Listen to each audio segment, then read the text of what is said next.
I'm trapped in here. It's everywhere. The fear is closing in, and I have to get out. Wait, a way out. The fluorescent lights above the 911 dispatch center flickered faintly, casting a cold, sterile glow across rows of desks and blinking monitors.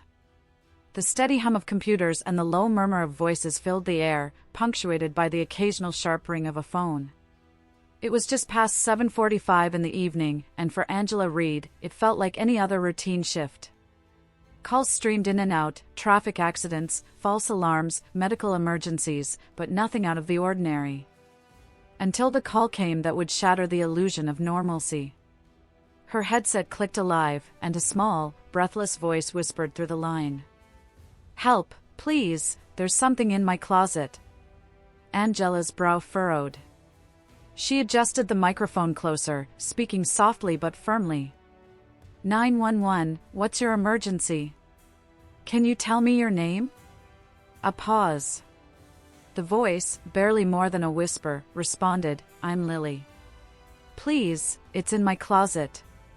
I'm scared." Angela's heart quickened. She'd handled countless prank calls, kids trying to be funny, bored teenagers, but this voice was different. Trembling.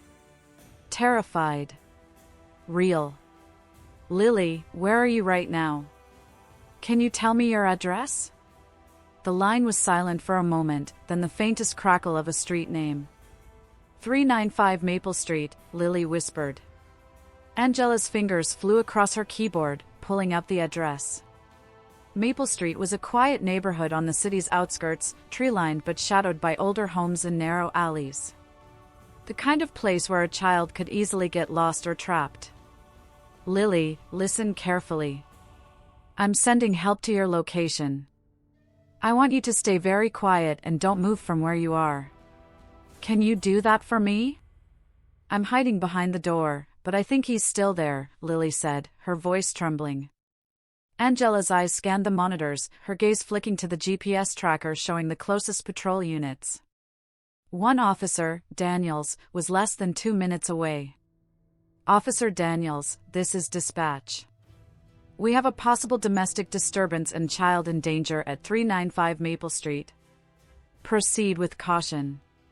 Child caller says suspect is inside the residence." "Copy that, dispatch. Heading there now." Angela kept her voice calm as she returned to Lily. "Can you tell me if there's anyone else in the house? Any adults or other children?" A faint shout echoed from the background, muffled but angry.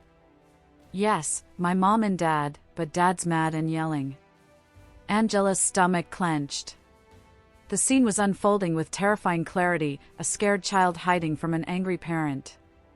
"Lily, I want you to find a safe spot away from the door. Can you get under your bed or into a closet?" There was a rustle, then a whisper. "I'm behind the closet door. Please don't let him find me." Angela's voice softened, wrapping warmth around the frightened child. "I'm not going anywhere, Lily. You're very brave, and help is almost there." Her fingers flew, updating dispatch and alerting backup units to converge. Units Alpha and Bravo, backup requested immediately at 395 Maple Street. Suspect inside. Child in possible danger. Static crackled through the radio, then Daniel's voice. "I'm at the front door. It's unlocked. Going inside." Angela held her breath, every muscle tensed. "Unit Daniels, proceed with caution. Report any contact immediately." Minutes dragged on. The tension in the room was palpable. Suddenly, Daniel's voice broke through, sharp and urgent. "I hear yelling upstairs. It's loud, angry. Moving carefully." Angela's heartbeat pounded in her ears. "Daniels, can you see the suspect?" "Negative, dispatch. I'm heading up the stairs now." The line was silent for a tense moment. Then came a shout. "Dispatch! Child located. She's hiding in the closet, scared but unharmed." Angela exhaled sharply, tears threatening to spill. Unit Daniels, secure the scene. Medical en route. Child is safe. She switched back to the call. Lily, can you hear me? You're safe now. Officers are with you. A shaky but grateful whisper answered. Thank you so much. Angela sat back, the weight of the night crashing down. A prank call had nearly fooled her, but she hadn't let it slip away. That moment of doubt had been the difference between safety and disaster. Around her, the dispatch center buzzed with renewed urgency, officers reporting in, EMS preparing to treat, social workers ready to respond. For Angela Reed, it was a reminder. In this job, every call mattered. Every voice deserved to be heard. And every life was worth saving. The soft gray dawn crept through the dusty blinds of the 911 dispatch center, casting long fingers of light across the tired faces of operators still at their stations. Angela Reed leaned back in her chair, her body aching from hours of tension and sleepless vigilance. Her headset still clung to her ears, a stubborn tether to the night's turmoil and the fragile hope now flickering in the aftermath. Lily was safe. The child's trembling voice, once cloaked in fear and confusion, was now replaced by quiet sobs and whispered reassurances from paramedics. Angela had stayed on the line until officers had physically reached Lily, her voice the thin lifeline that had bridged the terrifying silence between a child lost in darkness and the rescue that saved her. But rescue was only the first step. Her screens flickered with incoming updates, police reports, medical notes, calls from Child Protective Services, and the slow, meticulous unraveling of what had happened behind the locked doors of that quiet house on Maple Street. Officer Daniel's voice came through the radio again, steadier now. Dispatch, child stable, under medical supervision. Suspect detained. Background check underway. Prior charges for domestic violence and child neglect. Angela's throat tightened. The man who had terrified Lily was no stranger to the system. But somehow, this nightmare had persisted, hidden behind closed doors and muffled cries. Her fingers flew, coordinating with social workers and hospital staff. Every detail mattered. Every delay could mean danger. Across the room, her colleagues whispered softly among themselves, sharing the heavy weight of knowing how fragile safety could be. Angela found herself staring at Lily's faint voice recorded on her call log, 5 minutes of terrified whispers and desperate hope. She closed her eyes, recalling the exact moment Lily had whispered about the man yelling, the cold concrete floor, the creaking closet door. It was a reminder of why she did this job. Her phone buzzed. A message from Detective Harper, assigned to the case. Angela, your quick thinking and steady voice made a critical difference tonight. Lily's statement is the cornerstone of our investigation. The suspect's been linked to several similar cases in surrounding counties. This could be a major trafficking ring or repeated abuse scenario. Angela's breath caught. The scope of the night's revelations was larger than she had imagined. It wasn't just one scared child, it was a thread unraveling a much darker tapestry. She returned to the consoles, her fingers typing a detailed chronology of the night's events.